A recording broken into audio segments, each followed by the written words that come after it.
আসসালামু আলাইকুম ভিউয়ার্স। আজকের এই ভিডিওতে আমরা তুলে ধরবো বাংলাদেশ থেকে যারা ভিয়েতনাম যেতে চাচ্ছেন এবং ভিয়েতনাম যাওয়ার পরিকল্পনা করছেন তাদের জন্য বিশেষ কিছু তথ্য, যেমন ভিয়েতনাম আসলে সাধারণ শ্রমিকদের জন্য কতটা নিরাপদ, কাজের মান কেমন এবং ভিয়েতনামের বেতন কেমন হয়ে থাকে। যারা ভিয়েতনামে গিয়ে দেশে ফেরার কথা ভাবছেন তারা কিভাবে দেশে ফিরবেন। এছাড়াও থাকবে বিভিন্ন দালাল এবং বিভিন্ন এজেন্সির চটকদার বিজ্ঞাপনের পিছনে ভয়াবহ প্রতারণার ফাঁদ সম্পর্কে। তাই ভিডিওটি সম্পূর্ণ দেখুন যাতে ভিয়েতনামের সকল তথ্য আপনি পেতে পারেন।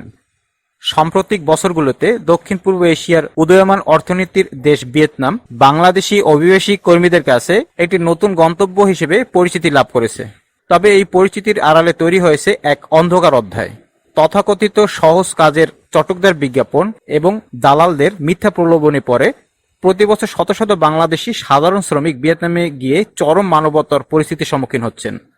দেশটির শ্রমবাজারের প্রকৃত পরিস্থিতি এবং সেখানে চলমান কঠোর আইন ব্যবস্থার আড়ালে এক শ্রেণীর অশুদ্ধ ট্রাভেল এজেন্সি ও দালাল চক্র সাধারণ মানুষকে সর্বশান্ত করছে।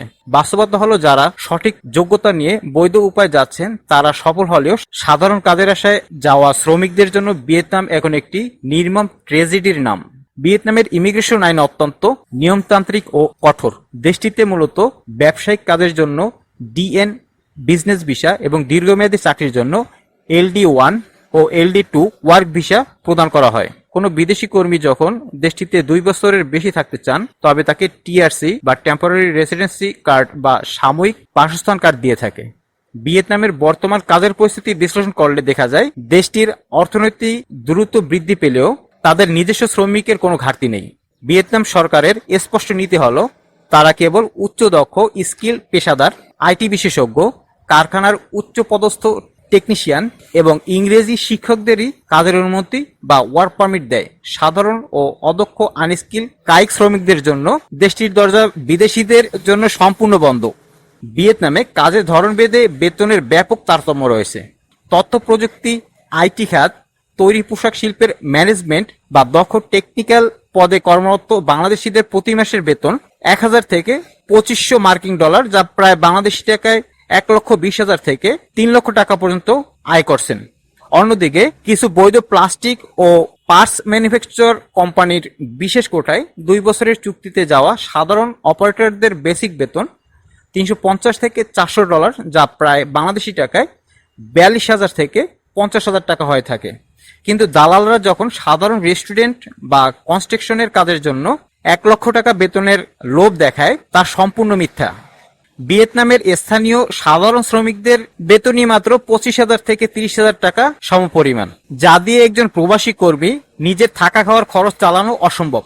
দালাল চক্রের খপ্পরে পড়ে বাংলাদেশিদের প্রতারিত হওয়ার গল্প প্রায় একই সুতোয় গাঁথা। দালালরা সাধারণত সরল সোজা মানুষদের মাত্র 3 থেকে 5 দিনে পাওয়া যায় এমন 3 মাসের ট্যুরিস্ট ভিসা দিয়ে ভিয়েতনামে পাঠিয়ে দেয়। তাদের বলা হয় ভিয়েতনামে পৌঁছানোর পর এই ট্যুরিস্ট ভিসাকে কাজের ভিসায় রূপান্তর করা হবে, কিন্তু দেশটির আইন অনুযায়ী ট্যুরিস্ট ভিসায় গিয়ে অন অ্যারিবেল বা অভ্যন্তরীণভাবে কাজের বিষয়ে পরিবর্তন করা সম্পূর্ণ বেআইনি। ভিয়েতনামে নামার পর যখন এই শ্রমিকরা কোনো কাজ না পায় তখন দালালরা তাদের পাসপোর্ট কেড়ে নেয় এবং প্রত্যন্ত অঞ্চলে কোনো গোপন ডেরায় বন্দী করে রাখে। কোনো কোনো ক্ষেত্রে ইমিগ্রেশন পুলিশের হাতে ধরা পড়ে বছরের পর বছর জেল খাটতে হয়। ভিয়েতনামের শ্রম আইন লেবার কোড অনুযায়ী বৈধ ওয়ার্ক পারমিট ছাড়া কাজ করলে 15 থেকে 25 মিলিয়ন ভিয়েতনামি ডং জরিমানা বা সরাসরি দেশে ফিরিয়ে দেওয়া হয়। ভুয়া ব্যাংক স্টেটমেন্ট ও জাল সার্টিফিকেটের মাধ্যমে অনিয়মতান্ত্রিকভাবে কর্মী যাওয়ার কারণে সাম্প্রতিক সময় ভিয়েতনামে বাংলাদেশ ইমিগ্রেশন ও ভিসা যাচাই প্রক্রিয়া অত্যন্ত কঠোর হয়েছে। দালালের খপ্পরে পড়ে ভিয়েতনামে সর্বশান্ত ও অবৈধ হয়ে পড়া বাংলাদেশিদের জন্য দেশে ফিরে আসা অত্যন্ত চরম মূল্যের এবং কষ্টসাধ্য। এই ধরনের পরিস্থিতিতে মুক্তির একমাত্র উপায় হলো হ্যালোইনে অবস্থিত বাংলাদেশ দূতাবাসের শরণাপন্ন হওয়া, সেখান থেকে IT পাস সংগ্রহ করা। প্রথমে যাদের পাসপোর্ট দালালরা কেড়ে নিয়েছে বা হারিয়ে গেছে, দূতাবাস তাদের পরিচয় নিশ্চিত করে দেশে ফেরার বিশেষ ট্রাভেল পারমিট বা আউটপাস ইস্যু করে। জরিমানা মওকুফ ও আইনি প্রক্রিয়া। অবৈধভাবে অবস্থানের কারণে ভিয়েতনাম সরকার প্রতিদিনের হিসাব ধরে বিপুল অঙ্ক ওভারেস্ট জরিমানা ধরে থাকে। দূতাবাস ভিয়েতনামের ইমিগ্রেশন বিভাগের সাথে আলোচনা করে অনেক সময় মানবিক কারণে এই জরিমানা মওকুফ বা কমানোর ব্যবস্থা করে। বিমানের টিকিট সংগ্রহ, জরিমানা পরিশোধ ও এক্সিট ভিসা পাওয়ার পর সম্পূর্ণ নিজ খরচে বিমানের টিকিট কেটে দেশে ফিরতে হয়। অনেক সময় হতদরিদ্র কর্মীদের টিকিট কাটার সামর্থ্য না থাকলে আন্তর্জাতিক অভিবাসন সংস্থা IOM বা দূতাবাসের বিশেষ তহবিলের সহায়তায় তাদেরকে দেশে ফিরিয়ে আনা হয়। মনে রাখবেন, ভিয়েতনাম কোনো শ্রমবাজারের দেশ নয়, এটি পেশাদারদের জন্য উপযোগী। তাই যথাযথ প্রাতিষ্ঠানিক শিক্ষা, কাজের অভিজ্ঞতা এবং কোম্পানির সরাসরি ইস্যু করা আসল ওয়ার্ক পারমিট ছাড়া কেবল দালালের কথায় বিশ্বাস করে ভিয়েতনামে পা বাড়ানো মানেই নিজের জীবনকে ধ্বংসের মুখে ঠেলে দেওয়া।